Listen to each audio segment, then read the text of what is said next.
सहस्रजन्म सहस्राणं सहस्रैरपि शतं कदाचित् लभते जन्तुं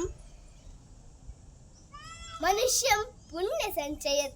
ವೇದಿಕೆಯಲ್ಲಿ ಆಸೀನರಾಗಿರುವಂತ ದಿವ್ಯತ್ರೆಯರಿಗೆ, ಗಣ್ಯರಿಗೆ, ನನ್ನ ಮೆಚ್ಚಿನ ಹಿಂದೂ ಸೇವಕ ಕಾರ್ಯಕರ್ತರಿಗೆ, ದೇಶಭಕ್ತಿ ಬಾಂಧವರಿಗೆ ಹಾಗೂ ನನ್ನೆಲ್ಲ ಹಿರಿಯ ಕಿರಿಯ ಬಂಧುಗಳಿಗೆ ಶಿರಬಾಗಿ ನಮಿಸುತ್ತಿದ್ದೇನೆ.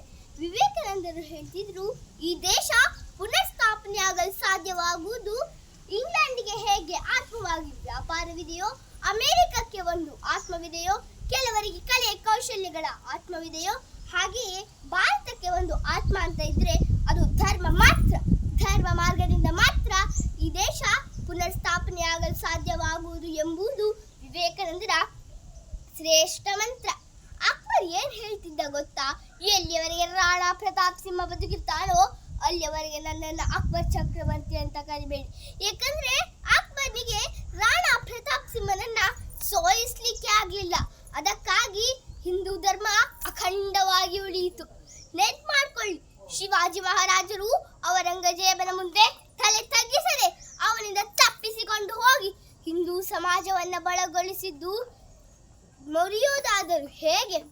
ನೆನ್ಪು ಮಾಡ್ಕೊಳ್ಳಿ, ಶ್ರೀಕೃಷ್ಣ ದೇವರಾಯರು ಯಾರಿಗೂ ಗೆಲ್ಲಲಾಗದಂತ ದುರ್ಗಮವಾದ ರಾಯಚೂರಿನ ಕೋಟೆಯನ್ನ ಪೂರ್ತಿ ಪ್ರಮಾಣದಲ್ಲಿ ಸೋಲಿಸಿ ಹಿಂದೂ ತಾಕತ್ತನ್ನು ತೋರಿಸಿದ್ದು ಇದೇ ಹಿಂದೂ ಸಮಾಜ.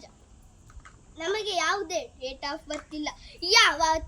ಯಾವತ್ತು ಭೂಮಿಯಲ್ಲಿ ಕಲ್ಲು ಮಣ್ಣು ಹುಟ್ಟಿತೋ, ಯಾವತ್ತು ಭೂಮಿಯಲ್ಲಿ ಗಿಡ ಮರ ಹುಟ್ಟಿತೋ, ಯಾವತ್ತು ಭೂಮಿಯಲ್ಲಿ ನೀರು ಗಾಳಿ ಹುಟ್ಟಿತೋ, ಯಾವತ್ತು ಸೂರ್ಯ ಚಂದ್ರ ಹುಟ್ಟಿದರೋ ಆವತ್ತೇ ಹಿಂದೂ ಸಮಾಜ ಹುಟ್ಟಿದ್ದು ಎನ್ನುವುದಕ್ಕೆ ಈ ಎರಡು ಮಾತಿಲ್ಲ.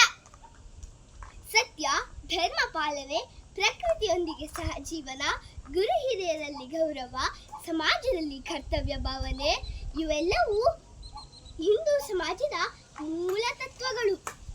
ಹಿಂದೂ ಧರ್ಮದಲ್ಲಿ ಹುಟ್ಟಿ ನನ್ನ ಮಠ ಮಂದಿರಕ್ಕೆ ನಾನು ಹೋಗಲಿಲ್ಲ ಅಂದ್ರೆ ಇನ್ಯಾರು ಹೋಗ್ತಾರೆ?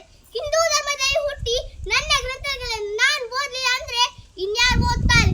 ಹಿಂದೂ ಧರ್ಮದಲ್ಲಿ ಹುಟ್ಟಿ ನನ್ನ ಸಂಸ್ಕೃತಿಯನ್ನು ಮುಂದಿನ ಪೀಳಿಗೆಗೆ ನಾನು ತಲುಪಿಸಲಿಲ್ಲ ಅಂದ್ರೆ ಇನ್ಯಾರು ತಲುಪಿಸ್ತಾರೆ? ಹಿಂದೂ ಧರ್ಮದಲ್ಲಿ ಹುಟ್ಟಿ ನನ್ನ ಭಜನೆಗಳನ್ನು ನಾನು ಪುಂಖಾನುಪುಂಖವಾಗಿ ಹಾಡಲಿಲ್ಲ ಅಂದ್ರೆ ಇನ್ಯಾರು ಹಾಡ್ತಾರೆ?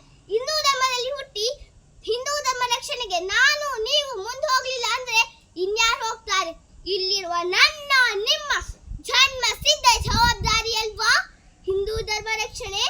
ಹಿಂದುತ್ವವು ಯಾರನ್ನೂ ಹೊರತಳ್ಳುವುದಿಲ್ಲ. ಇದು ಮಾನವೀಯತೆಯ ಮೌಲ್ಯವನ್ನು ಬೆಳೆಸುವ ಸಂಸ್ಕೃತಿ, ದೇಶದ ಐಕ್ಯತೆಯನ್ನು ಬಲಗೊಳಿಸುವ ಚಿಂತನೆಯಾಗಿದೆ. ನಮ್ಮ ಸಂಸ್ಕೃತಿಯನ್ನು ಅರಿತು ಜೀವನ ಮೌಲ್ಯವನ್ನು ಬೆಳೆಸಿಕೊಂಡು ದೇಶದ ಪ್ರಗತಿಗಾಗಿ ಮತ್ತು ಸಮಾಜದ ಏಳಿಗೆಗಾಗಿ ಪ್ರಾರ್ಥಿಸೋಣ. ಹೆದರಿಸುವವರು ಹಲವರು, ಹೆದರುವವರು ಕೆಲವರು, ಹೆದರಿಕೆಯಲ್ಲೇ ಬದುಕುವವರು ಮೂರ್ಖರು, ಆದ್ರೆ ಹೆದರಿಕೆಯಲ್ಲೇ ಮೆಟ್ಟಿ ನಿಲ್ಲುವವರು ಅದು